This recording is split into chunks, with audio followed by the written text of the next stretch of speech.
From the blood-soaked battlefields of the Warring States period to the lawless cyber compounds of modern Southeast Asia, a persistent shadow has followed every turning point in Chinese history.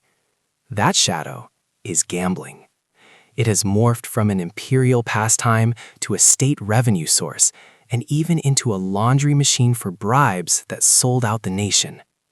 How deep are the roots of this stubborn instinct, one that even the Communist Party couldn't sever with a single stroke? Let's trace that dangerous journey, starting 2,500 years ago in the alleyways of Lindsay. The origins of gambling in China date back centuries before the Common Era. The explosive popularity of gambling during this era was driven by the rise of commercial cities. According to the records of the grand historian, Shiji, the people of Lindsay, the most prosperous city of the time, were so obsessed that there was no one who did not play Ludo, an ancient board game. In an era of constant warfare and uncertain futures, the desire for quick wealth grew intensely. Furthermore, as free citizens gathered within city walls, gambling emerged as the ultimate urban entertainment to fill their leisure time. During the Han Dynasty, gambling became more than just a game. It was a symbol of power and destiny. People believed the outcome of a game revealed heavenly fate or the will of the gods. This religious significance was so strong that gambling boards, liubopan, were frequently buried in tombs as funerary gifts.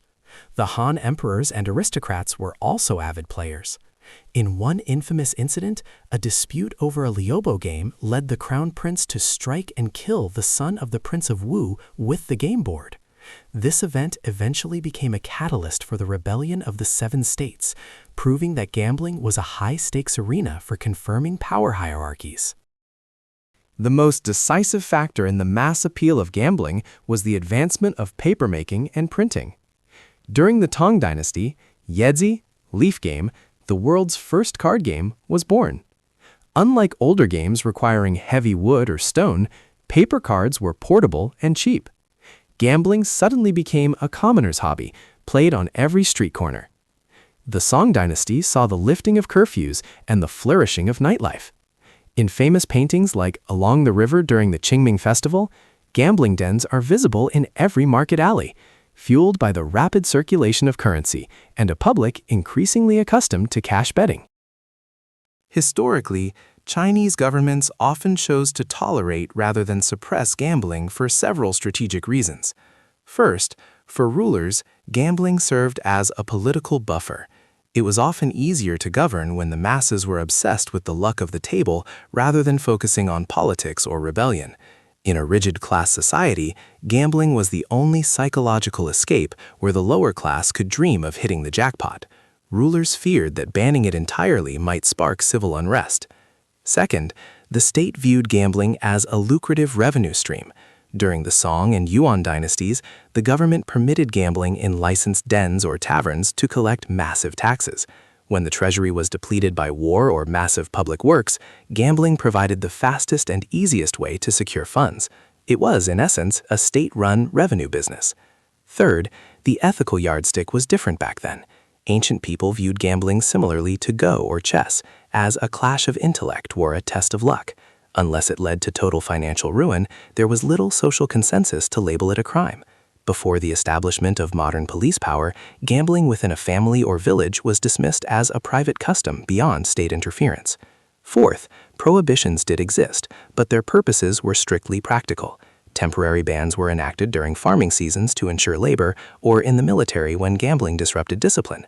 Occasionally, to appease Confucian scholars who criticized gambling for corrupting the mind, an emperor would issue a show-style regulation that was rarely enforced in the long term. During the Ming and Qing dynasties, gambling escalated beyond mere entertainment to become a severe social crisis. It was during the transition from the late Ming to the early Qing that the modern form of mahjong was established.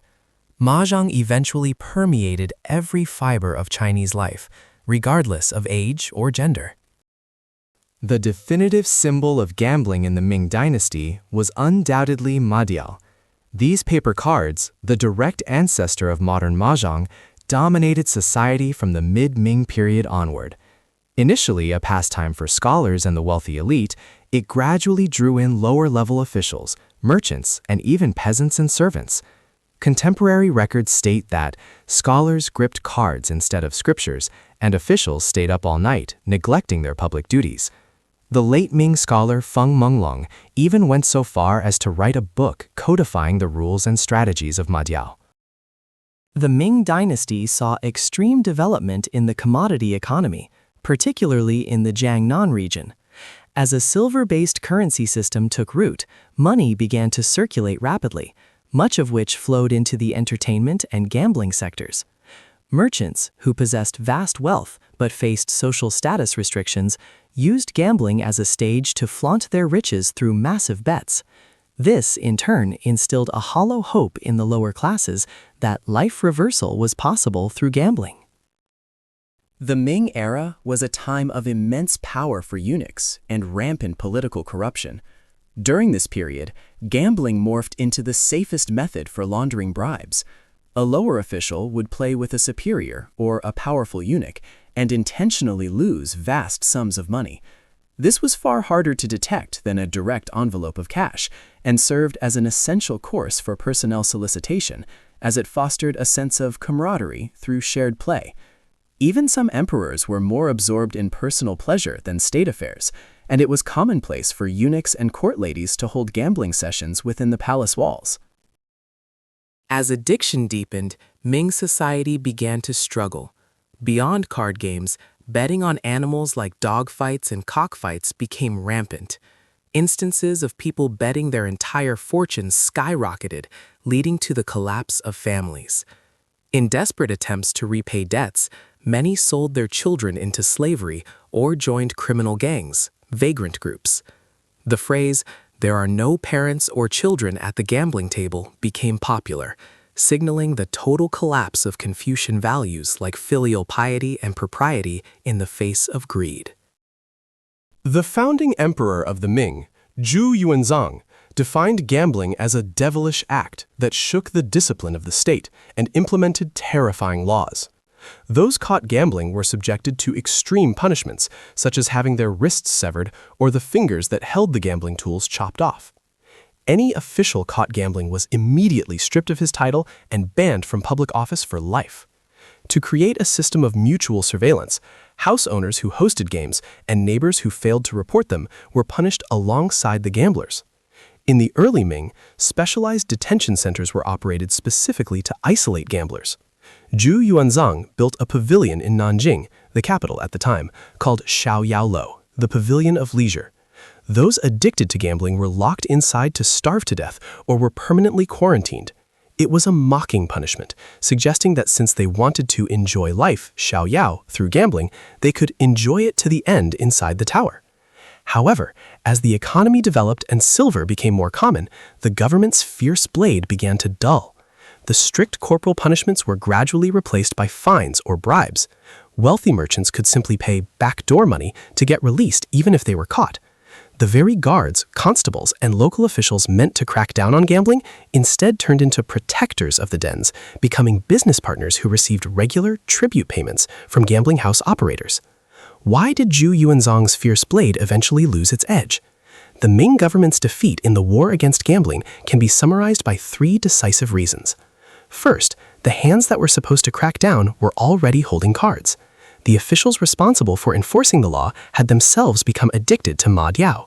When the enforcers became the addicts, the will to execute the law evaporated, and anti-gambling efforts devolved into mere hollow paperwork. Second, gambling became the most secretive laundry machine corroding politics. This saw the rise of gambling-style bribery. Instead of handing over cash to those in power, it became fashionable to lose technically at the table. To an outsider, it simply looked like money lost through bad luck, making it nearly impossible to prosecute. Consequently, the political system became irreversibly contaminated. Third, gambling had already evolved into an uncontrollable popular culture. Gambling had scaled the walls of the elite and taken deep root as a daily amusement for the entire populace. It was impossible to throw the entire nation into prison. Ultimately, in a situation where the law was high but the measures were low, gambling surged far beyond the line of state control. The Qing dynasty was founded having witnessed the decadence of the Ming.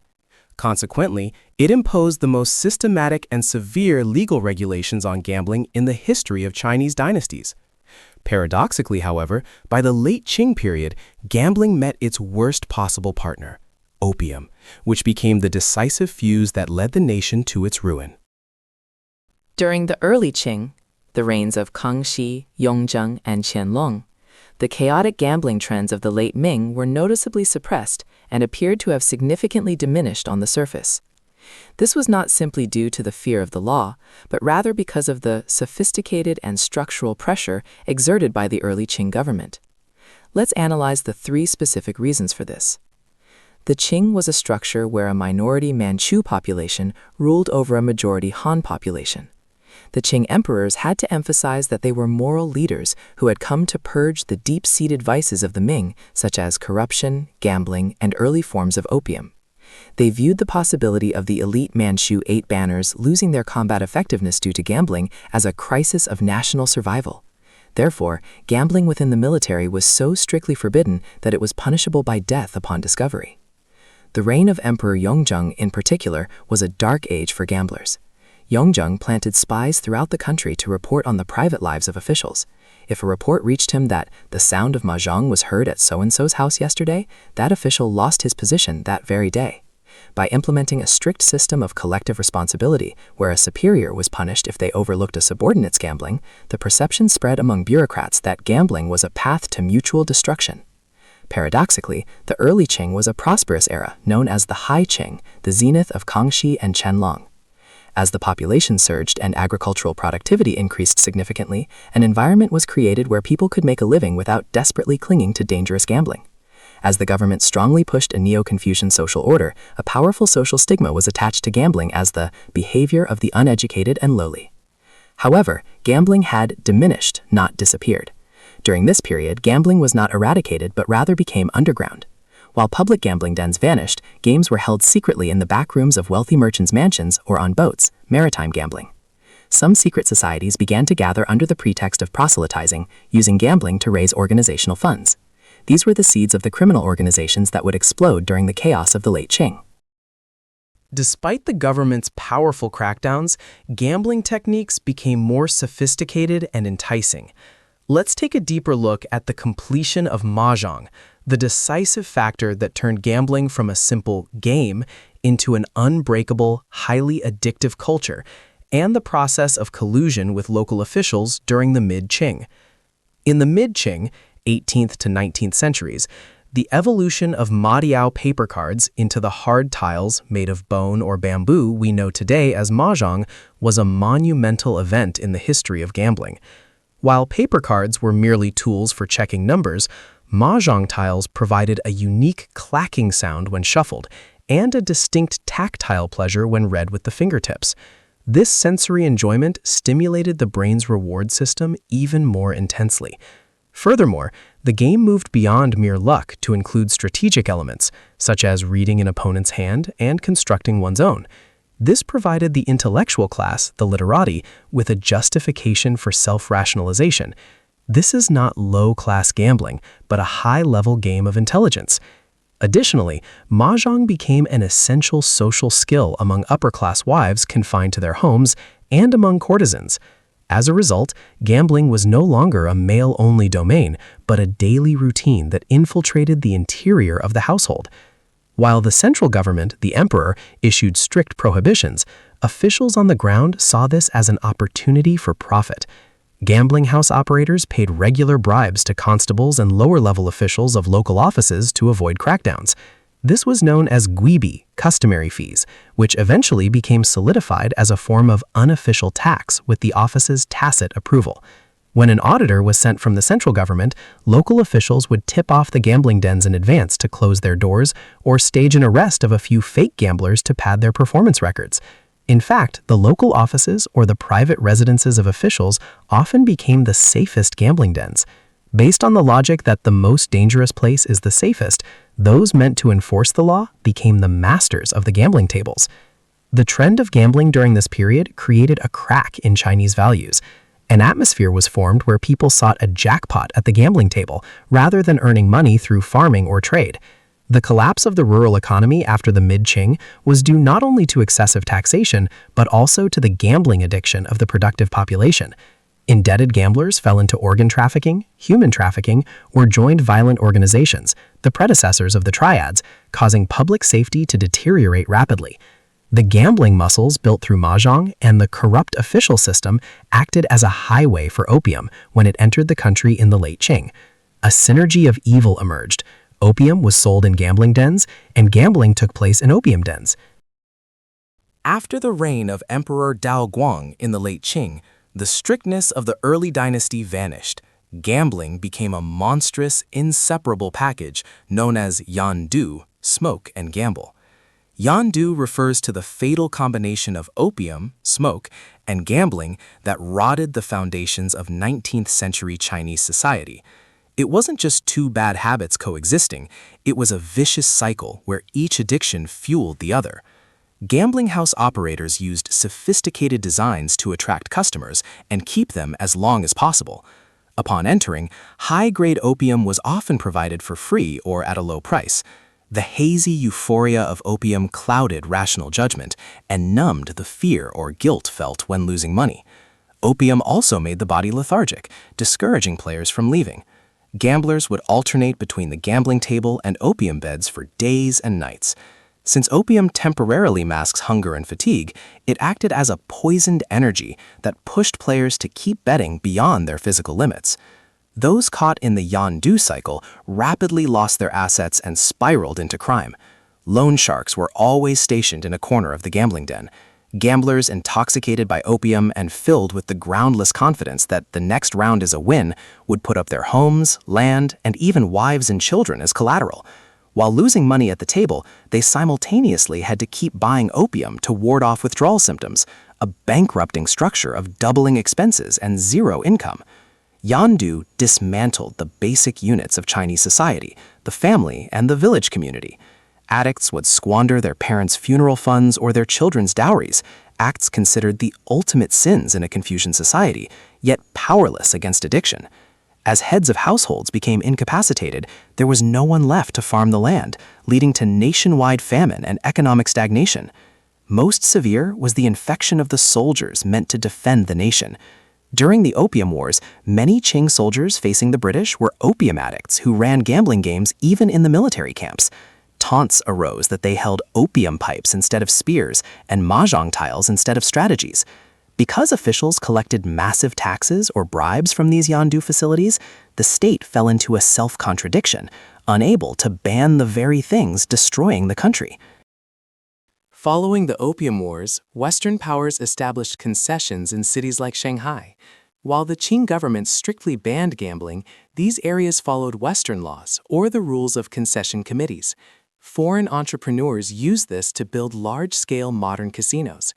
Operators paid massive donations to concession police and foreign consulates for protection, effectively placing government-sanctioned gambling dens in the heart of China. These casinos were unique spaces where traditional Chinese gambling mixed with Western systems. Roulette and blackjack sat alongside traditional Chinese games like fontan, counting beads, and paigao. Under glowing European chandeliers and thick clouds of opium smoke, wealthy Chinese in silk robes and Westerners in suits sat at the same tables, placing enormous bets. These casinos were machines that sucked away China's wealth. Silver, the currency of the time, flowed into casinos and eventually into foreign banks or trading firms. Shanghai's largest criminal organization, the Green Gang, Qingbang, managed the security and operations, building a massive underground empire that later colluded with political powers like the Kuomintang. Behind the glitz were the peanuts, a metaphor for vagrants who lost everything at the tables, meaning their outer shells were stripped, leaving only the core. Suicides of bankrupted gamblers jumping into the Huangpu River became so common that news of such deaths appeared daily in the newspapers. Huahui was a commoner-style lottery that most cruelly destroyed the lives of the masses during the late Qing dynasty. While the aforementioned casinos targeted the influential elites of large cities like Shanghai, Huahui was like a poisonous fungus that penetrated deep into rural villages and impoverished back alleys. Huahui was essentially a pick 1 out of 36 game. 36 figures from history or legend, such as Cao Cao, Guan Yu, etc., were each assigned a number. The prize was approximately 30 times the stake. While the mathematical probability was 1 in 36, it was enough to instill the illusion that winning just once could pay off a month's salary or an entire debt. Huahui operators would post cryptic poems or drawings every morning, pretending to hint at the winning number. People abandoned their work all day just to solve these riddles. Beyond being a simple wager, Huahui shook the very foundations of the Qing dynasty for the following reasons. High accessibility. Unlike casinos that required formal etiquette, Huahui took place secretly in alleys near people's homes.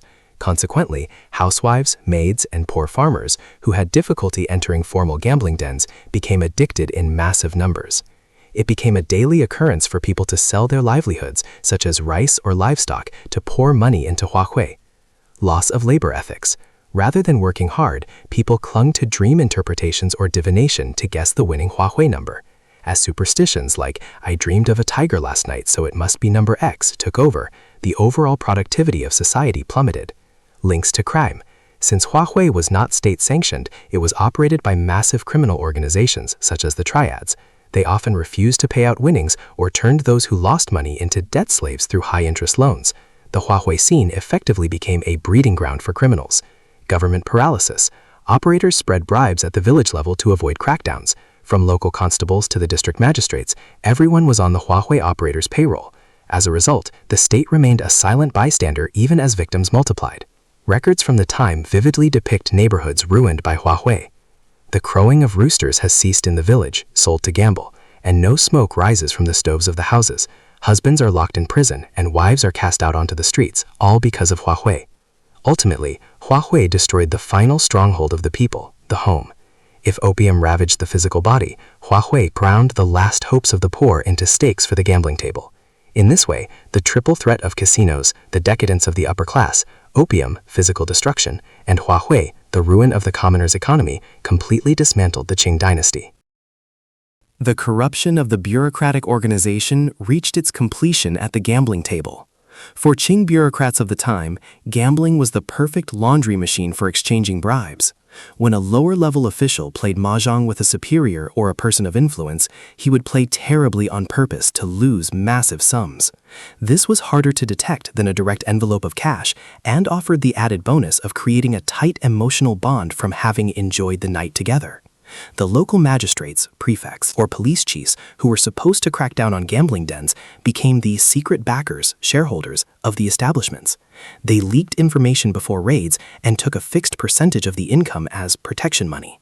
In effect, the government office acted as the sales agent for the gambling den. The two pillars that sustained the Qing dynasty, the 8 banners, Manchu, and the Green Standard Army, Han, became mere husks, rotted by gambling and opium. The salary and grain budgets meant for the soldiers vanished as gambling stakes for the commanders.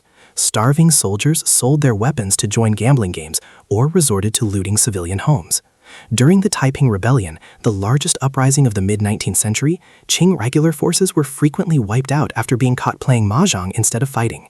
It was mocked that the Qing army surrenders at the mere sound of a mahjong tile.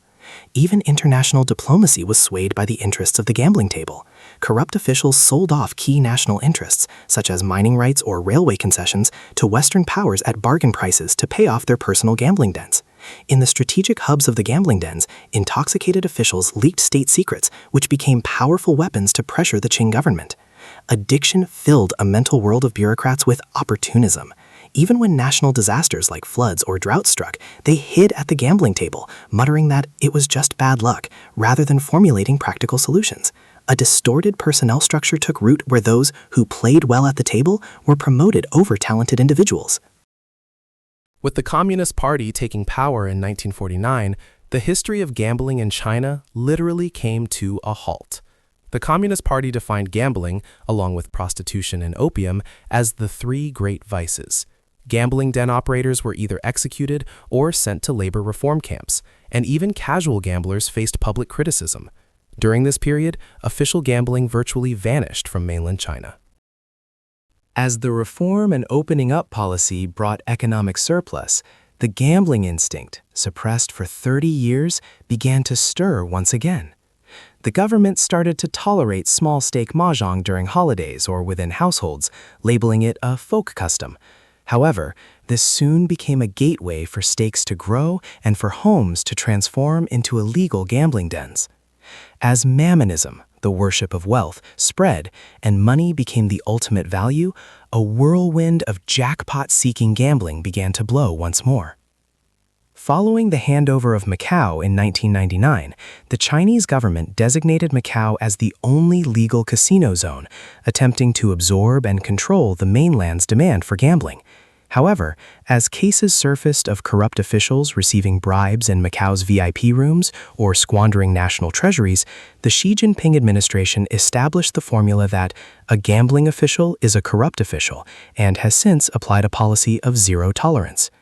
Currently, China's gambling problem has grown uncontrollably by moving its bases to Southeast Asian territories where mainland jurisdiction does not reach. This has evolved beyond mere gambling into a massive criminal ecosystem that integrates human trafficking, cybercrime, and international diplomatic tensions. Ultimately, the millennium-long history of Chinese gambling has been a desperate war between human instinct and state control. While gambling in the Ming and Qing dynasties met its match in incompetent bureaucrats and opium, modern gambling has returned wearing a much more cunning garment: digital. Even as the Chinese government builds shields with cutting-edge technology today, gambling capital retreats into cryptocurrencies and lawless zones in Southeast Asia, not hesitating to engage in modern-day human trafficking known as cyber slavery. The sounds of the gambling boards that once echoed through the alleys of Linzi thousands of years ago have now turned into the sound of clicking keyboards in the jungle, continuously expanding their dark domain.